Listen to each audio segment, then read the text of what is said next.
નમસ્તે મિત્રો, સ્વાગત છે તમારું મારા આજના નવા વિડીયોમાં। મિત્રો, આજે આપણે બનાવીશું ચણા અને પાલકની ટિક્કી। તેના માટે મેં 200 ગ્રામ જેટલા ચણા રાત્રે પલાળી અને સારી રીતે ધોઈ અને બોઇલ કરી દીધા છે। અને પાલકને પણ આપણે ઝીણો ઝીણો સમારી અને લઈ લેવાનો છે। 4 થી 5 પાણીથી ધોઈ અને એને પણ આપણે સમારી લેવાનો છે। 200 ગ્રામ જેટલા આપણે ચણા લીધા છે, એની સામે આપણે 100 થી 150 ગ્રામ જેટલો આપણે પાલક લઈશું। તો સૌ પહેલાં તો આપણે પાલકને પાણી ગરમ કરી અને એમાં થોડો એક ઉભરો આવે ત્યાં સુધી એને સોફ્ટ થવા મૂકીશું। તો આપણે ગેસ ઉપર પાણી મૂકી દઈશું થોડું, અને એમાં આપણે થોડું મીઠું એડ કરી દઈશું। ત્યારબાદ પાલકને આપણે કટિંગ કરીને લીધો છે એને આપણે આમાં એડ કરી દઈશું। પાલકને આપણે ઓવરકુક નથી કરવાનું, ખાલી ગરમ પાણીની અંદર થોડું સોફ્ટ થાય ત્યારબાદ આપણે આને બહાર લઈ લઈશું। પાણી આપણું ગરમ થશે એટલે પાલક આપણો અંદર બેસી જશે, સોફ્ટ થાય એટલે આપણે એને તરત જ બહાર લઈ લઈશું।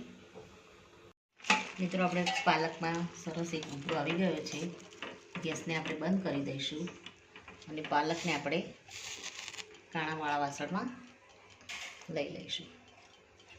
એનું બધું પાણી આપણે નિતારી લઈશું અને ઠંડો થવા દઈશું આને। પાલકને સારી રીતે બોઇલ કરી નાખ્યો છે, એકદમ થોડો સોફ્ટ થઈ જાય એ રીતે આપણે બોઇલ કર્યો છે। હવે આમાંથી આપણે બધું પાણી હાથથી દબાવી અને નીચોવી દઈશું। પાલકનું બધું જ પાણી આ રીતે નિતારી અને મિક્સર જારમાં આપણે એને એડ કરી લઈશું।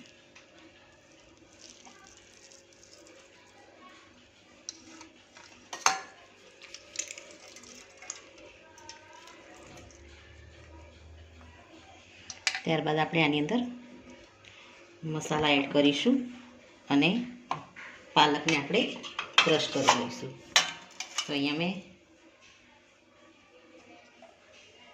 2 મરચાં કટિંગ કરીને લીધા છે, લસણ આપણે 3 થી 4 કળી લઈશું, મરી આપણે લઈશું 5 થી 7, જીરું અને ધાણા એને પણ આપણે આની અંદર એડ કરી અને પાલક સાથે એને ક્રશ કરી લઈશું। મિત્રો, આપણે પાલકને બધું જ પાણી કાઢી દીધું હતું એટલે આપણે આ રીતનો અધકચરો આપણે એને પીસી લીધો છે। આને આપણે એક બાઉલમાં કાઢી લઈશું અને આ જ મિક્સરમાં આપણે ચણાને પણ અધકચરા ક્રશ કરી લઈશું। મિત્રો, આપણે ચણાને પણ અધકચરા ક્રશ કરી લીધા છે, એને આપણે પ્લસ મોડ ઉપર જ કરવાના છે, જેથી કરીને એકદમ પાવડર ના થઈ જાય। આ રીતે આપણે અધકચરા રાખીશું। એમાં જો થોડા આખા ચણા રહી જાય તો એને હાથ વડે દબાવી અને તમારે લઈ લેવાના આ રીતે। હવે આપણે આની અંદર જે પાલકની આપણે ક્રશ કરી અને પેસ્ટ બનાવી છે એને આપણે આની અંદર એડ કરી દઈશું।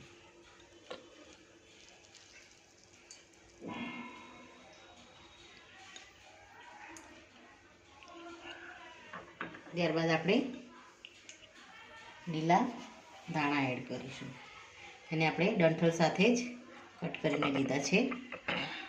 અત્યારે શિયાળામાં લીલા ધાણાના ડંઠલ એકદમ સરસ કૂણા કૂણા હોય છે, તો આપણે એની સાથે જ એને કટ કરીને એડ કરીશું। ત્યારબાદ આપણે એમાં આમ તો ચણા આપણે ક્રશ કરીને લીધા છે એટલે બાઇન્ડિંગ આવી જશે, તો પણ આપણે ટેસ્ટ માટે થોડો જવારનો લોટ એડ કરીશું। 2 ચમચી જેટલો આપણે એડ કરીશું આની અંદર। ત્યારબાદ આપણે ટેસ્ટ મુજબ આપણે મીઠું એડ કરીશું। ત્યારબાદ કાશ્મીરી મરચું આપણે એડ કરીશું કલર માટે। થોડી આપણે હળદર એડ કરીશું।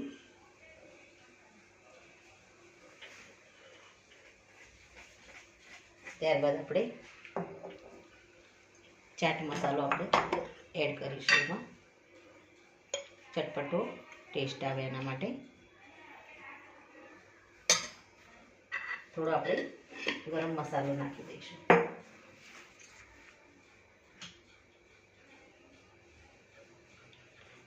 અને આપણે એક અડધો લીંબુ લીધું છે, એનો આપણે રસ એડ કરી દઈશું.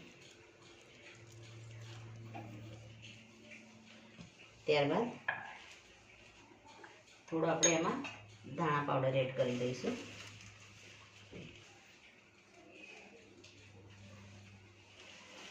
એક ચમચી જેટલો. હવે આપણે આ મિક્સરને હાથ વડે મિક્સ કરી દઈશું.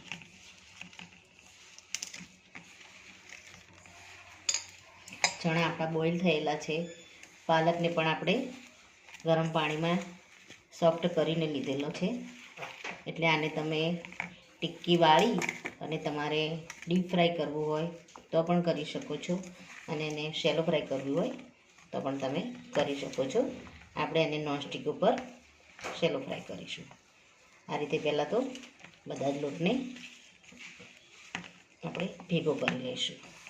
પાણીની જો તમારે જરૂર પડે તો આમાં થોડું પાણી એડ કરવાનું. પહેલાં એકવાર આપણે લોટને મસળી અને ભેગો કરી લઈશું. મિત્રો, આપણે લોટ તૈયાર કરી દીધો છે. આનો લોટ આ રીતે છૂટો છૂટો જ રહેશે. એકદમ આપણે જે ઘઉંનો લોટ બાંધીએ એ રીતનો નહીં થાય. આ રીતે તમે હાથેથી છૂટો પાડો તો પડી જાય એ રીતનો જ થશે, કારણ કે આપણે ચણાને અધકચરામાં વાટીને લીધા છે. હવે આ રીતે હાથમાં જો તમારે આ ચોંટે તો પછી તમારે આ રીતે તેલ લગાવવાનું હાથ ઉપર, અને આ રીતે ટિક્કીનો શેપ આપી અને આપણે બધી જ ટિક્કીને શેલો ફ્રાય કરી લઈશું. તમે આને જે પણ શેપ આપવો હોય એ રીતનો તમે શેપ આપી શકો છો. મિત્રો, આપણે ચણા પાલકની ટિક્કી બનાવી અને રેડી કરી દીધી છે. હવે આપણે નોનસ્ટિક ઉપર તેલ મૂકી અને આને આપણે બંને સાઈડથી ગોલ્ડન બ્રાઉન થાય ત્યાં સુધી આપણે એને ફ્રાય કરીશું.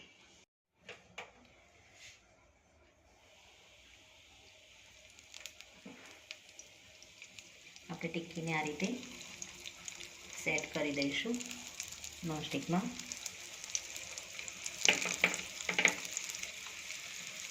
ત્યારબાદ મીડિયમ ગેસ ઉપર આને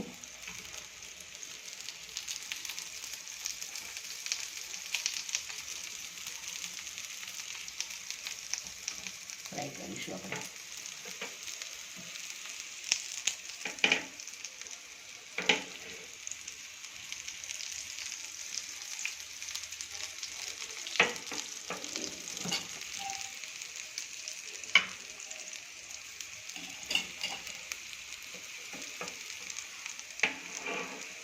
હવે આપણે આને મીડિયમ ગેસ ઉપર થવા દઈશું.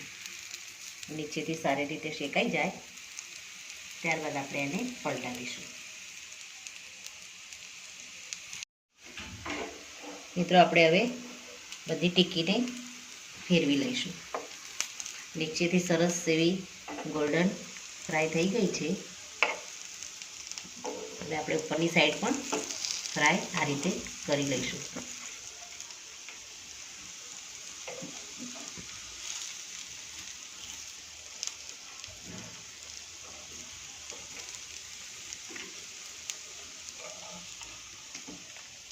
થોડું આપણે નીચે તેલ લગાવી દઈશું, જેથી કરીને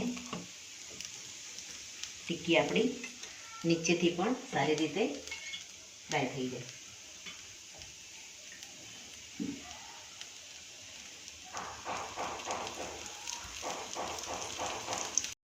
મિત્રો, આપણી બધી જ ટિક્કી બંને સાઈડથી સરસ એવી ફ્રાય થઈ ગઈ છે. આપણે આને કાઢી લઈશું પ્લેટમાં. આ રીતે આપણે બીજી પણ ટિક્કીઓને ફ્રાય કરી લઈશું. મિત્રો, રેડી છે આપણી ચણા પાલક ટિક્કી. એને તમે કોઈ પણ ચટણી અથવા તો દહીં સાથે ખાઈ શકો છો. તો મિત્રો આ સાથે મારો આ વિડીયો અહીં પૂરો થાય છે. મિત્રો મારો આ વિડીયો જો તમને ગમતા હોય તો તમારા ફ્રેન્ડ અને ફેમિલીમાં શેર જરૂર કરો અને કમેન્ટમાં જરૂરથી લખો કે મારી આ રેસીપી તમને કેવી લાગી. ફરી મળીશું એક નવા જ વિડીયો સાથે. ત્યાં સુધી આવજો મિત્રો. Thank you.